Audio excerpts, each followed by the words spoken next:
everyone. This is the Leadership with Heart podcast, and this is Heather Young, your host. Employee experience is powered by emotions. Managers and or leaders within organizations get to choose which emotions they unleash from within the people they lead. Leaders, meaning supervisors or above in an organization, drive much of the positive or negative emotions by their actions or inactions, their words, or what they fail to say. When a manager chooses their words and their actions carefully, they exhibit great emotional intelligence.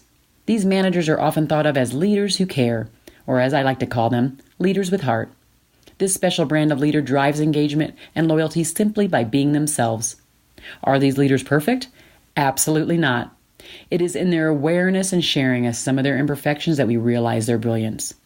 In this podcast, I ask you to see yourself in the stories my guests tell about times when they were not the best versions of themselves, but how they used their hearts to guide them to a place of deeper connection with their teams and heightened leadership prowess. Enjoy. Hi, everyone. Thank you for joining the Leadership with Heart podcast. This is Heather Younger, your host. Today, I want to talk to you about that idea that I asked mostly all guests about why are they driven to lead. And what I discovered just recently is another question that maybe I want to start asking is, why do you feel worthy or unworthy to lead? Here's why this comes up in my mind. Just recently, I have gotten a lot of really good positive news in kind of my goal-setting journey as a leader of myself, leader of my family. I had been wanting to do a lot more speaking, and speaking, of course, on the topics that I love, that I feel like have a huge impact on people and leaders that can change the world, of course. Most of them you hear on this show. And I worked really, really hard to reach out to some speakers bureaus and try to get them to have me listed, because it's just easier as a speaker to be partnering with bureaus so that they're able to help you get other speaking assignments. So I tried a couple times with this one particular bureau, and the first time it was like, nope, not good, not impressive. The second time it was like, well, maybe, but your bio is just not very impressive. You're going to need to redo that and come back to us.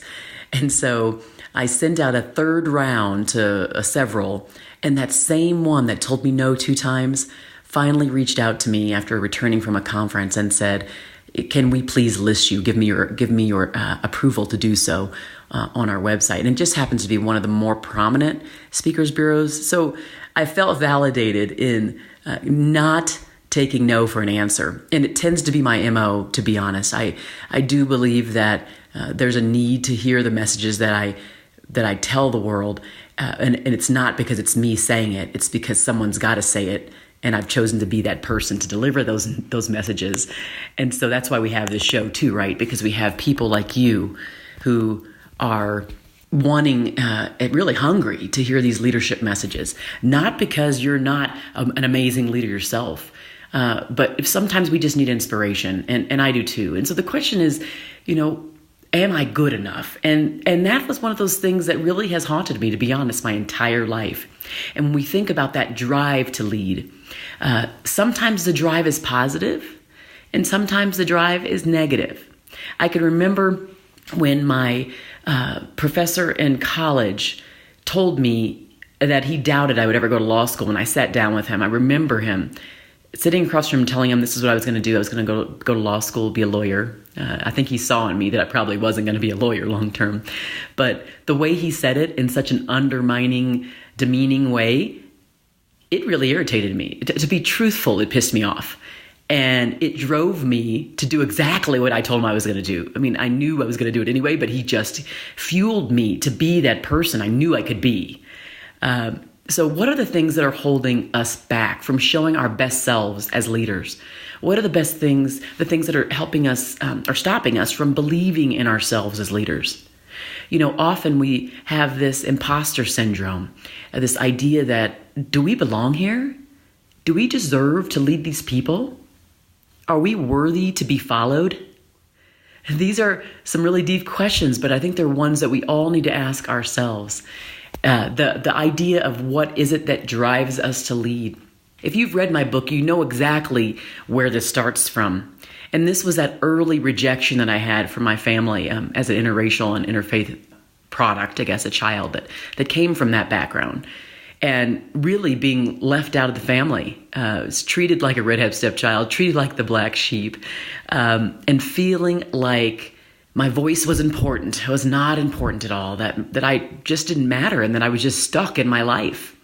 And the rejection of my family not putting my picture on the wall, my family not introducing me to their family and friends, not being able to go to weddings, not being able to go to bar mitzvahs, and maybe sometimes watching my mother go without me was super hurtful.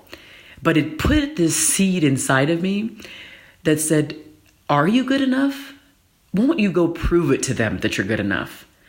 And that put me on this journey of my life of, first going to law school, thinking that would make me good enough. I got to the point when I was in my 20s where I realized this whole good enough concept was BS. And that for them, I would never be good enough. But I had to kind of convince myself, and I think I'm still doing that. And we all have to do this sometimes as leaders. Sometimes we do this. It could be healthy, it could be unhealthy. But we're all kind of seeking to prove to ourselves that we can be our best selves, that we give our permission to be the best leaders we can be, the leaders in our home, the leaders in our community, and the leaders in our organizations. So I don't believe there's an accident based upon the journeys that we all take. I think I was supposed to have the pain I was supposed to have early on. I think I was supposed to go to law school and then not practice after I practiced for a couple years. And then land where I'm at right here, right now. That pain that I had, that rejection I had, was a catalyst for me. It was a catalyst for me to lead teams in passionate and compassionate ways. The other day I reached out. I'm working on that book, the book I promised all of you, based upon this podcast. So many of the guests will be featured in that book. And I reached out to a couple of my former team members who, after I left, as their leader, they just would reach out to me and say, "Oh, I miss you. You were such a great manager." And while that made me feel good, I wanted to know why, because I think I know why, but I want to be able to reveal that to people inside the book and even on the show a lot more. One of the things that's quite obvious is that it doesn't take money to make your people feel good about you, about the work they're doing in their role and the work that they're doing inside their organization. It doesn't take money. It really doesn't. It just takes caring and time. I'm going to, flesh this out a little bit, making sure that it's more clear in the book. But in the end, most of them were like, thank you for just taking the time to be there for me. Thank you for taking the time to listen to me. Thank you for just being compassionate and also for being courageous. And one person called me fierce. She said, when it comes to employees, you advocated for us. You advocated for everyone.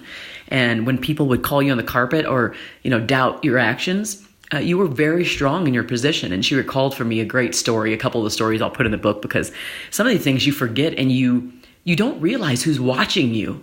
And so when you start to doubt yourself and you think, am I good enough? Should I be in this role? Am I important enough to be in this role? Just know that people are watching, and that answer is more than likely yes, or you wouldn't be there. We inspire many more people when we choose to pursue our dreams, when we choose to pursue our best selves. And when we get there one step at a time, whether it's at work or at home, and the people are watching us, we inspire them by being that person and not by being the person who hides from ourselves, who hides from everybody else. So leaders with heart have struggles like everybody else, but our desire to do good and be better is really the thing that propels us. And it's even maybe more than the fear of not appearing perfect.